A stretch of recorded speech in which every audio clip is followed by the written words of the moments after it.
Assalamualaikum warahmatullahi wabarakatuh. A'udzu billahi minasyaitonir rajim.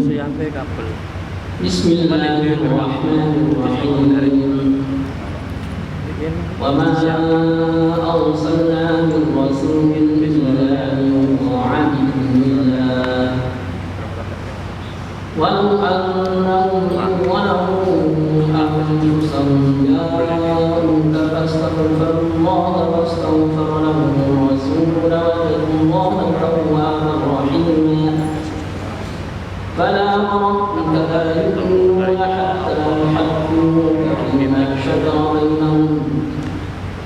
حتى يحكموك فيما شجر بينهم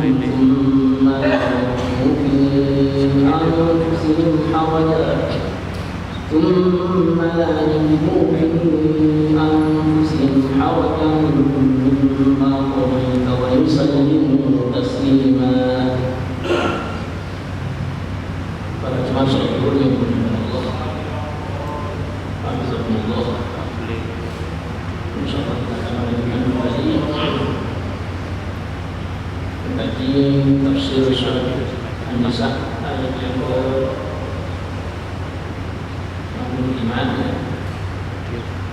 masih berkaitan dengan keharusan bagi kita mematuhi Nabi Muhammad Sallallahu Alaihi Wasallam. Pada materi sebelumnya 2 bulan atau 3 bulan yang lalu kita mempelajari wa ma arsalna min rasulin illa liyuta'a bi'idznillah. Kata Allah, tidaklah kami mengutus seorang rasul kecuali diutus dalam rangka agar rasul tersebut dipatuhi. Bismillah, dengan izin Allah. Jadi adanya utusan. Kenapa Allah kemudian mengutus rasul? Tidak ada lain kecuali kami satu. Dalam ayat ini itu dalam rangka dipatuhi. Dan Nabi Muhammad diutus ya dalam rangka dipatuhi apa yang diperintahkan, maka kemudian dilaksanakan. Bahkan Rasul yang diutus oleh Allah Subhanahu Wa Taala ini memiliki hikmah baik pada saat hidup ataupun sudah wafat. Begitu cintanya Allah kepada utusannya ini. Kalau ada orang minta ampun kepada Allah, minta maaf kepada Allah, berada di sebelahnya utusan, maka hampir dipastikan permintaan maafnya itu diterima oleh Allah. Maka Allah menyebut walau annahum yadhlamu anfusahum ja'uka, dan sesungguhnya mereka andai saja kemudian mereka pada saat datang kepada Muhammad, lalu kemudian walau annahum yadhlamu, andai saja mereka pada saat mereka berbuat zalim, menyakiti dirinya sendiri, ja'uka, mereka datang kepadamu, fastaghfirullah, mereka meminta ampun kepada Allah, wastaghfirullah Rasul, sementara kamu sebagai utusan Allah ikut memintakan ampun kepada Allah, la wajadallahu tawwabur rahiman, maka pasti mereka mendapati Allah menerima taubat dan memberikan kasih sayang. Jadi Allah memiliki banyak utusan, kemudian utusan ini dicintai oleh Allah. Umat yang kemudian melakukan kesalahan, melakukan kezaliman, kemudian datang suan terhadap kepada utusan Allah, di sana kemudian minta maaf kepada Allah, minta ampun.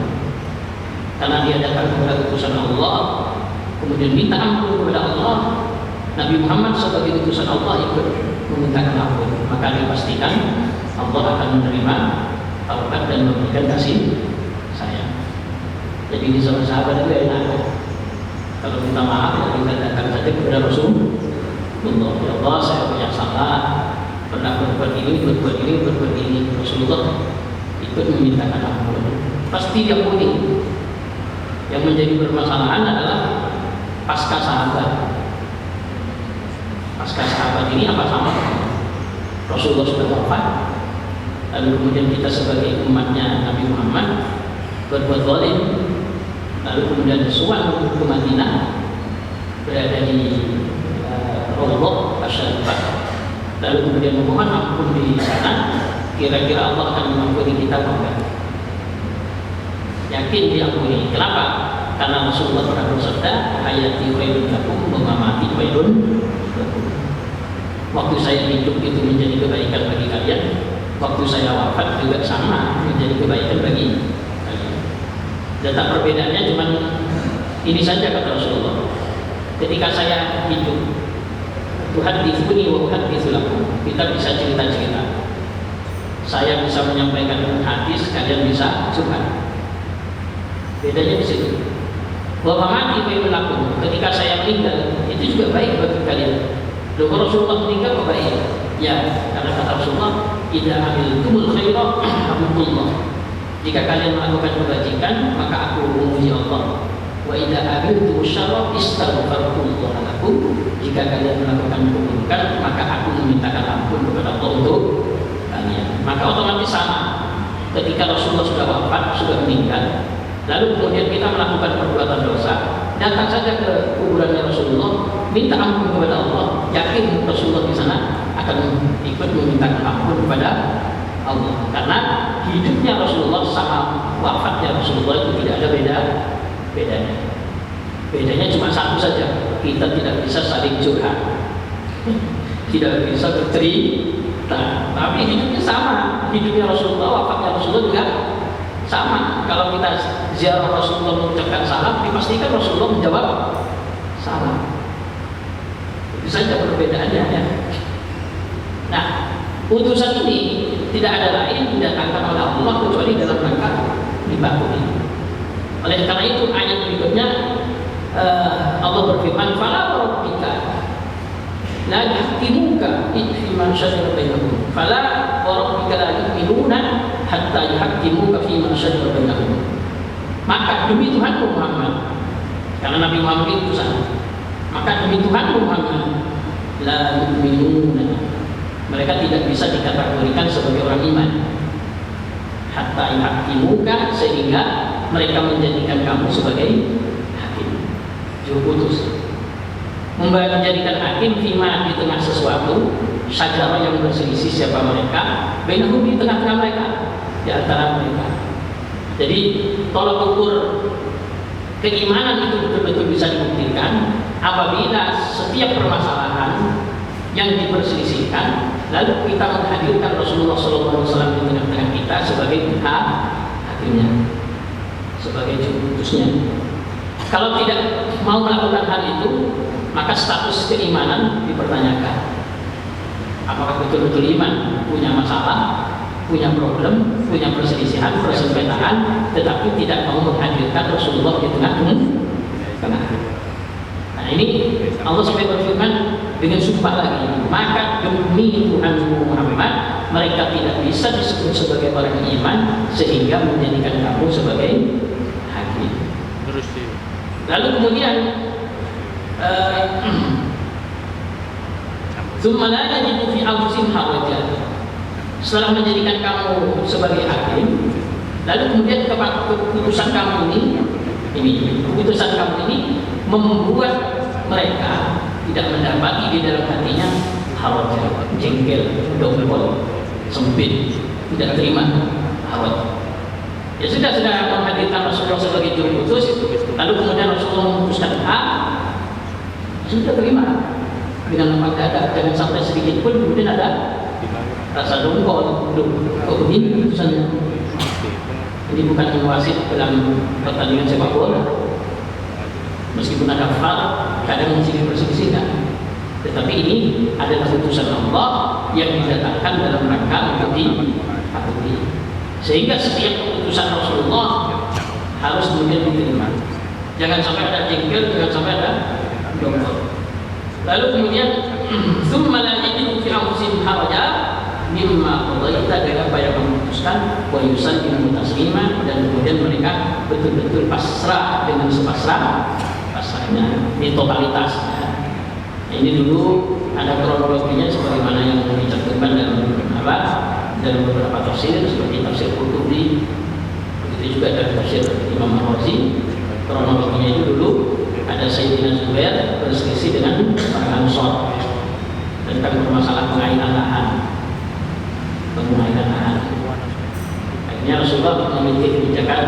saudara-saudara, air kamu alirkan dulu ke lahanmu.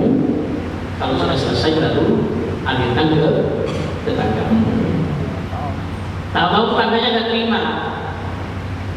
Rasulullah sudah mengutuskan begitu ya. Sekarang kamu airi dulu lahanmu, setelah itu baru tetanggamu. Yang tetangganya ini nggak terima, maksudnya tetangganya itu tetangga lahan. Nggak terima, maunya apa? Langsung sini, jangan di situ dulu. Maunya langsung sini, jangan di situ dulu. Akhirnya dia berkomentar, wah, kamu mau di keputusan ini Muhammad karena itu kekasihmu katanya. Itu anak dari bibi, maka Rasulullah membuka. Sehingga turun firman Allah ini bahwasanya keimanan seseorang itu tidak bisa diterima kecuali betul-betul menjadikan Rasulullah sebagai juru putus, sebagai hakim di tengah-tengah mereka. Lalu kemudian dalam hatinya sedikit pun tidak ada rasa jengkel, plus pasrah totalitas, pasrahnya dengan keputusan Rasulullah. Nah ini kadang yang dibawa dari oleh seseorang, misalnya ada problem apa saja, pokoknya kembali kepada hadis, kembali kepada sunnah. Ya, ada perbedaan ulama A, ulama B, perbedaan di antara umat, di antara masyarakat. Ya tolong ukurnya kembali kepada sunnah.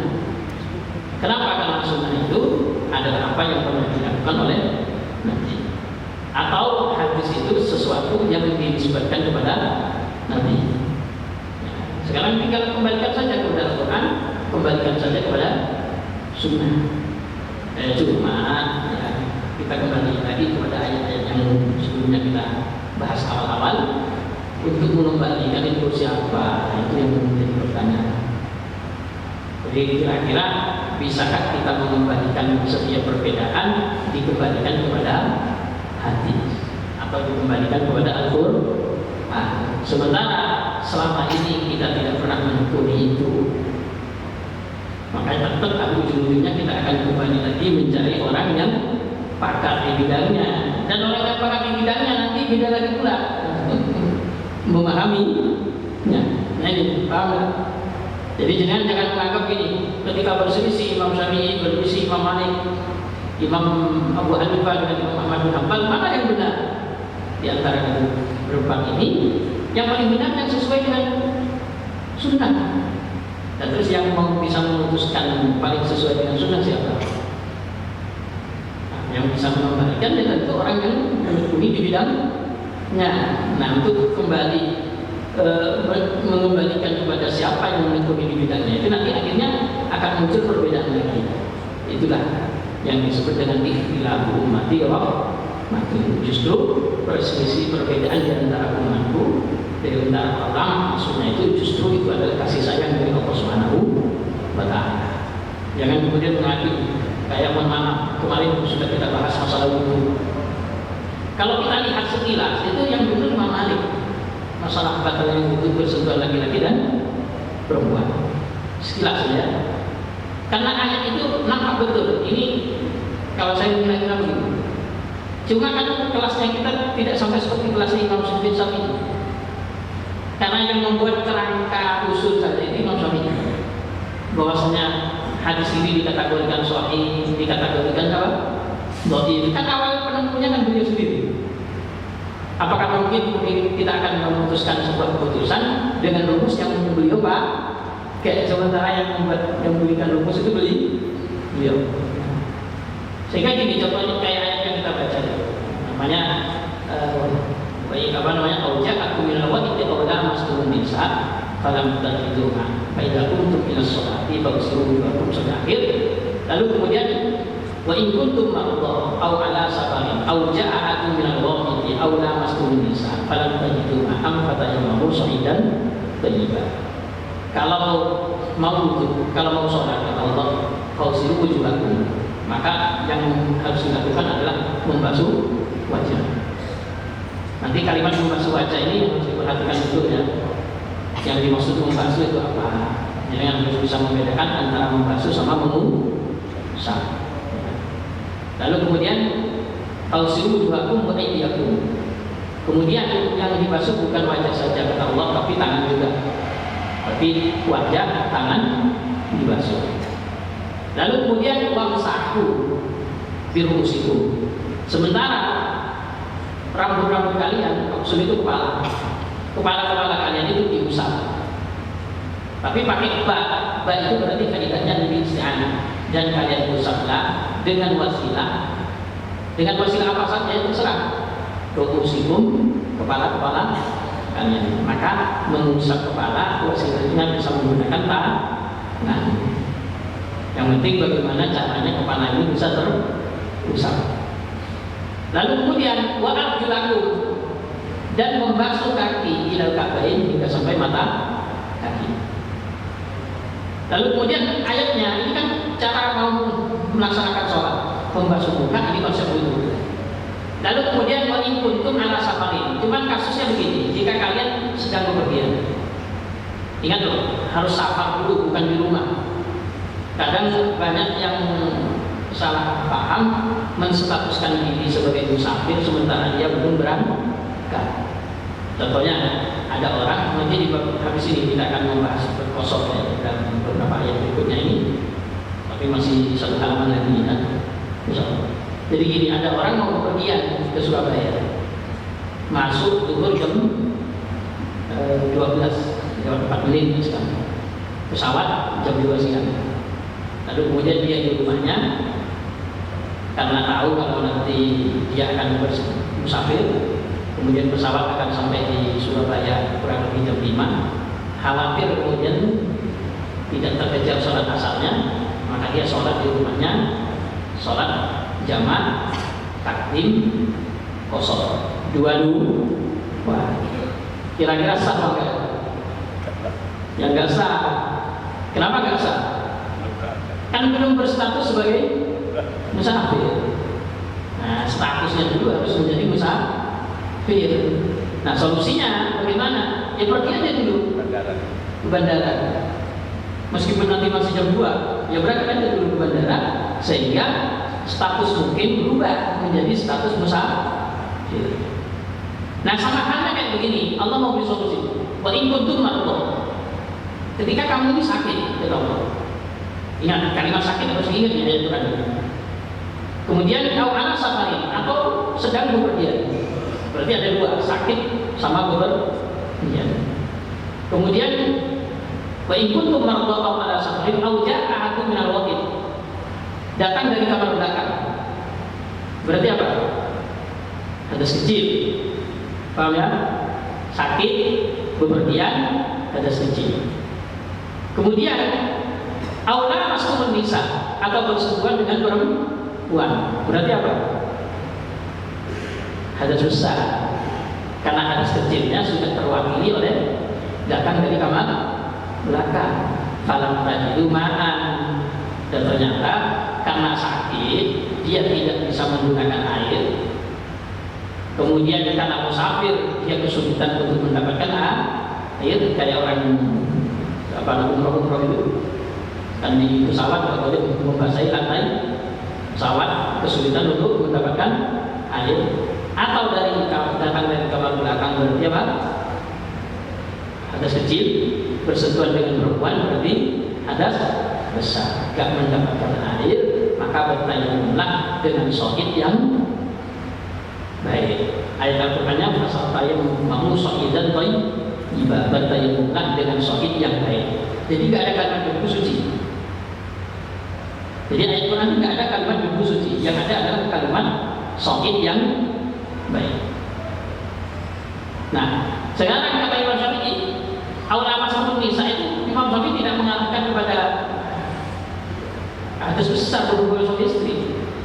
Secara literal bersentuhan laki-laki dan perempuan ya sudah, pokoknya datang dari kamar belakang yang dimaksudnya tetap hadas kecil, bersentuhan laki-laki dan perempuan ya tetap hadas kecil. Ya, maka itu bisa apa? Membatalkan apa? Wudu. Tapi sekilas ya, paham kita itu kayaknya logikanya lebih kuat Imam Malik. Cuma apakah bisa kita menjadi hakim?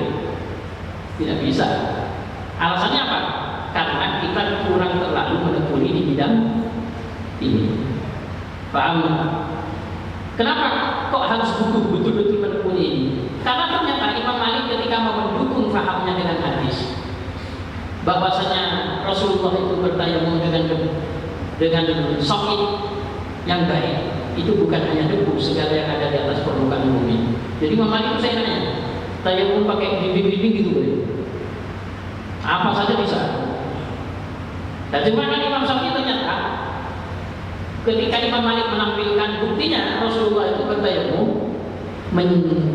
dengan dinding rumahnya, katanya Imam Malik, berarti saqit itu bukan debu tetapi apa?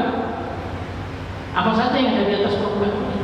Ternyata Imam Syafi'i menemukan hadis Rasulullah waktu bertayamum ke dinding rumah itu, ternyata Rasulullah itu menggunakan tongkatnya untuk menggosok bagian-bagian yang lunak, sehingga rontoklah dinding rumah itu, maka muncullah di sana banyak sekali apa? Debu. Maka tetap yang dimaksud itu adalah debu. Dibuktikan lagi dengan kisahnya Sayyidina Ammar bin Yasir. Ketika bepergian, lalu kemudian hadas besar, maka dia berguling-guling di tanah. Kalau memahaminya itu. Yang kedua, jangan rasakan. Imam Malik mendukung bahwasanya persentuhan laki-laki dan perempuan itu tidak batal. Buktinya Rasulullah pernah mau ke musola, ke masjid untuk sholat, tapi sempat mencium Sayyidah Aisyah. Tapi Imam Syafi'i kan meneliti kasus mencium itu waktu turun ayat hijab apa enggak, sehingga ketika ada ayat hijab berpotensi bahwasanya Sayyidah Aisyah waktu dicium itu kondisinya menggunakan hijab, maka berarti bersentuhan tetapi ada penghalang. Tapi kalau kita mau kembalikan kepada Quran, kan tetap aja Quran itu menggunakan bahasa bersentuhan laki-laki dan perempuan, tidak menjelaskan berhubungan suami istri. Tetapi dari aspek ismu balaghah, karena di sana ada majas. Oh, kata Imam Malik majas, buktinya mau menyebut datang dari kamar belakang itu ini AK atau BAB. Itu Allah tidak menggunakan bahasa dengan bahasa letteran, kan? Langsung sebut BAB.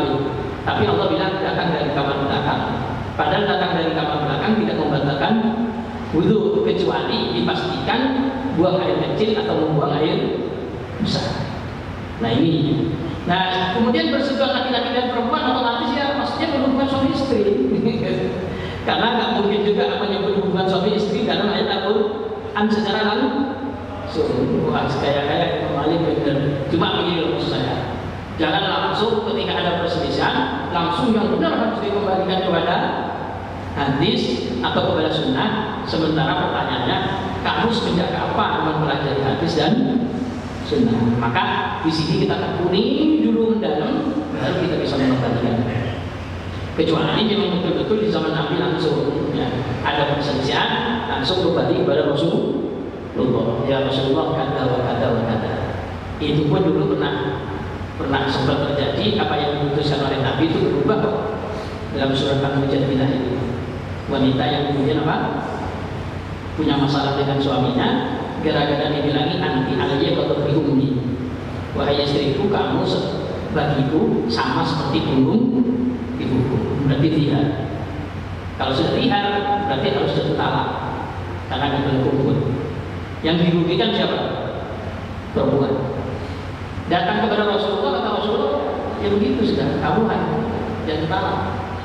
Tapi dia terima nggak? Kurang puas. Lalu kemudian mengadu kepada Allah. Ya Allah, saya ini loh sudah bareng sama suami udah lama, sudah punya keluarga, sudah punya anak. Tahu suami saya mentihar saya, kemudian diberlakukan hukum saya harus pisah dengan suami. Kan menjadi problem bagi saya ini. Akhirnya mengadu dalam sudahnya, kemudian ternyata Allah berhukum yang diputuskan oleh Nabi itu ada hukum baru, namanya adalah hukum bahwasanya tidak bisa langsung totalitas talak begitu, tetapi nanti ada hukum tihar yang berlaku setak aja di jarak antara keduanya, yang pada waktunya nanti bisa kembali lagi. Jadi tidak sama sekali tidak ada yang kemudian dirugikan. Nah ini yang saya maksud. Makanya alhasil kesimpulannya begini ya, untuk memastikan kita ini orang ini, kita ini iman atau enggak, itu harus bisa menjadikan Rasulullah SAW sebagai juru putus. Kemudian keputusan oleh nabi itu harus betul-betul diterima, dan kemudian dalam hatinya tidak ada rasa dengkol, kemudian pasrah totalitas, itu baru bisa disebut iman. Makanya nanti kalau mau mengkaji hukum harus pastikan dulu hukum ini dalilnya apa namanya, dalalah tersebut, atau qat'iyud dalalah atau qat'iyud dalalah. Kalau dalilnya itu betul-betul qat'i, tidak ada potensi sama sekali, kemudian ada perselisihan ulama, jangan sekali-kali kemudian kita menolak. Itu bisa menjadi apa? Murtad, kafir, karena menolak Rasulullah. Contohnya gampang, sholat 5 waktu itu dalilnya pakai dalalah, Qurannya jelas, hadisnya jelas. Kemudian tidak ada perselisihan sama sekali, potensi itu berbeda. Maka karena hadisnya pakai dalalah, maka kemudian menentang itu bisa menjadikan apa? Kafir. Tapi yang sifatnya pakai dalalah tadi, apakah dalam sholat ini takbiratul ihram itu rukun atau enggak, niat itu rukun atau enggak, berdiri itu rukun atau enggak, Fatihah itu rukun atau enggak, dan yang lain, adakah potensi kemudian terjadi perbedaan? Hadisnya sudah jelas. Mana Rasulullah cuma bilang apa? La sholata liman lam yaqra' bi ummil Qur'an. Enggak ada salat bagi orang yang enggak baca ummul Qur'an. Itu sudah jelas. Tapi kok ada masuk enggak baca ummul Qur'an? Nomor 2, ummul Qur'annya sendiri dimulai dari mana? Dari bismillah atau dari alhamdulillah? Dan sementara Quran hanya bilang faqra'u ma tayassara minal Qur'an. Kalian baca apa yang mudah dari Quran. Kalau yang dimaksud yang paling mudah dari Quran, tentunya bisa jadi Al-Ikhlas lebih mudah dari Fatihah. Bahkan bisa jadi Al-Kautsar lebih mudah dari Al-Fatihah karena lebih pendek. Tetapi ijtihadnya yang sendiri, ya udah, yang paling mudah itu tetap Fatihah. Meskipun jumlahnya 7, tetapi saking seringnya Fatihah yang dibaca, hampir dipastikan banyak orang yang hafal Al-Kautsar yang 3 ayat, banyak orang yang tidak hafal Al-Asr yang 3 ayat, banyak orang yang tidak hafal Al-Ikhlas yang 4 ayat, tetapi bisa hafal apa? Fatihah yang jumlahnya 7 ayat. Berarti, tapi hal-hal begini ini jangan kemudian, harus kembali ke ini, harus kembali ke tunggu dulu. Kembali itu bagaimana? Kecuali betul-betul berada di zaman Nabi, atau memang betul-betul apa? Qat'iyud dalalah, dalilnya itu betul-betul pasti, yang tidak ada sama sekali potensi perbedaan di mana. Insyaallah ini yang pertama. Insyaallah besoknya dulu kita akan lanjutkan kembali. Mudah-mudahan bermanfaat. Dan juga sangat kafaratul majlis. Subhanallah wa bihamdik, asyhadu an la ilaha illa anta, astaghfiruka wa atubu ilaik. Assalamualaikum warahmatullahi wabarakatuh.